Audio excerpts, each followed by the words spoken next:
Good morning and welcome back to the Climate Change Show where we learn how climate change affects health around the world. Today we are reporting live from India.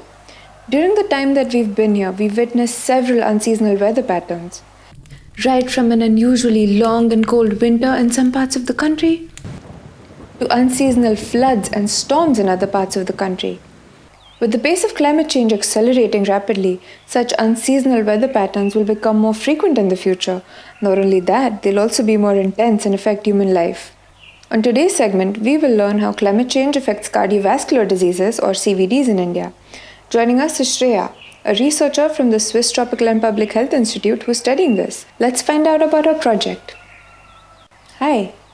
To begin with, there are several studies from around the world which have found that climate change affects health, including CVDs, but very few of these studies are from developing countries, which is where my project comes in. When I talk about climate change, I'm referring usually to meteorological variables such as temperature, which is the most reliable measure of climate change. The effects of climate change on health are highly regional in nature and depend on many factors, including how adjusted the population is to the local climate. A country as large as India has several climates and many microclimates, which is why it's important to study the regional effects of climate change on CVDs in India.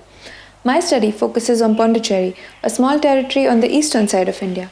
I'm studying how apparent temperature, which is the perceived temperature combining wind speed, humidity, and vapor pressure, affects CVD mortalities in hospitals over the past 10 years. The temperature range for Pondicherry is between 23 and 40 degrees, and the optimal temperature and the minimum mortality temperature at which the least number of deaths occur is around 35 degrees.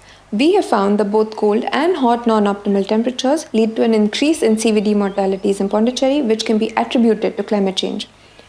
This effect is also not always immediate and can last for several days after exposure. My study found that up to 20% of CVD mortalities in Pondicherry can be attributed to non-optimal temperatures. But does this mean that being exposed to a non-optimal temperature can cause you to die from a CVD? Not at all. CVDs are a complex lifestyle disease which are triggered by many factors. And because this relationship is so complex, we need to understand how climate change has an impact on CVD mortalities around the world and then use the findings to develop climate-informed health policies and adaptation plans. The bottom line is this: CVDs are the world's leading cause of death, and there's a strong likelihood that climate change might also be a factor which is contributing to CVD mortality along with other lifestyle factors. It's something we need to be aware of and take appropriate precautions against, such as not staying in the sun for too long, or making sure you're always hydrated and getting enough exercise. Thanks for joining our show today. We all hope that you learned something new. See you next time.